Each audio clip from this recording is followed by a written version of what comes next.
सुप्रभात बच्चों। आज का विषय है अपादान कारकम। अपादान कारक में पंचमी विभक्ति का प्रयोग होता है। संज्ञा अथवा सर्वनाम के जिस रूप से, यानी कोई या संज्ञा शब्द हो या सर्वनाम शब्द हो, उसके जिस किसी भी रूप से अलग होने का बोध होता है, यानी एक जगह से दूसरी जगह जाना, एक वस्तु का दूसरी वस्तु से अलग होने का भाव प्रकट होता है, उसे अपादान कारक कहते हैं। अपादान कारक के लिए पंचमी विभक्ति का प्रयोग होता है। इसका चिन्ह से होता है। जैसे करण कारक में भी चिन्ह से होता है, से के द्वारा, पर उसमें भाव अलग है। उसमें से साधन, उस साधन के द्वारा हम कोई काम करते हैं, और इसमें जो से है, इसमें अलग होने का, सेपरेट होने का भाव प्रकट होता है। जैसे वृक्षात फलम पतति।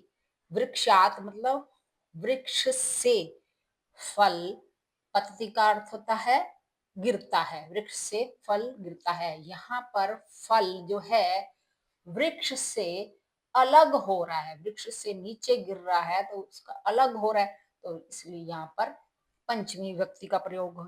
वृक्षात, ये पंचमी विभक्ति है। कुतः, ये अव्यव शब्द है आपका, इसका अर्थ होता है कहां से। जैसे ये उदाहरण है, ते कुतः आगच्छन्ति, वे सब कहां से आते हैं। ते ग्रामात आगच्छन्ति, वे सब गांव से। ग्राम मतलब होता है गांव, ग्रामात पंचमी विभक्ति, गांव से आते हैं। तो कुतो जो अव्यव शब्द है उसमें भी पंचमी विभक्ति का प्रयोग होता है। इसके अलावा विना, बही, विना का मतलब होता है के बिना, बही बाहर, डरना, और भी, डरना जब हमें किसी से डर लगता हो तो उसमें पंचमी विभक्ति होती है। भी, अपि के योग में भी पंचमी विभक्ति का प्रयोग होता है। मैंने आप इसके उदाहरण दिए हैं, जैसे विना का है परिश्रमात विना सफलता ना भवती। परिश्रम के बिना, विना आ गया यहाँ पर, तो यहाँ पंचमी आ गई, परिश्रम की पंचमी, परिश्रमात। परिश्रम के बिना, मेहनत के बिना सफलता नहीं होती है। बही, बाहर, इसका यह है उदाहरण, गृहात बही वृक्षाः सन्ति।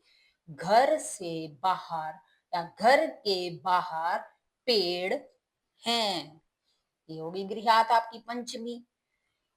अब है आपका डरना। डरना की संस्कृत होती है विभेति, विभ, वी भ, भू।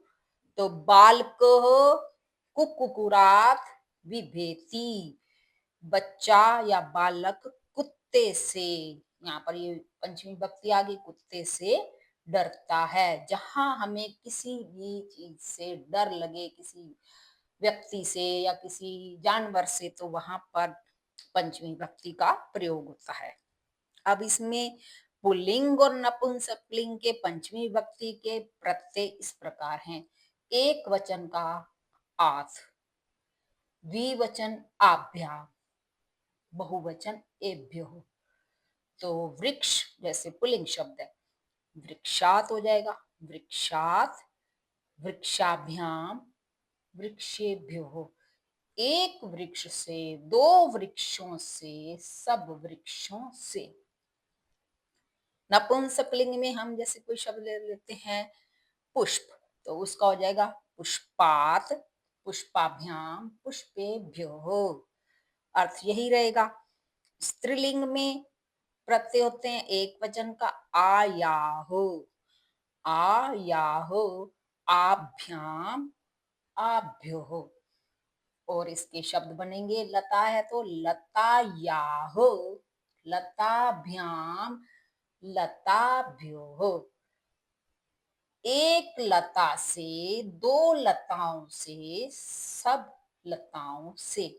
तो पंचमी विभक्ति का जो चिन्ह है से, उसके शब्द में भी उसकी विभक्तियों के साथ वही जो पंच जो अपादान कारक का चिन्ह है, सॉरी, जो अपादान कारक का चिन्ह है से, वो पंचमी विभक्ति का अर्थ है। ठीक है।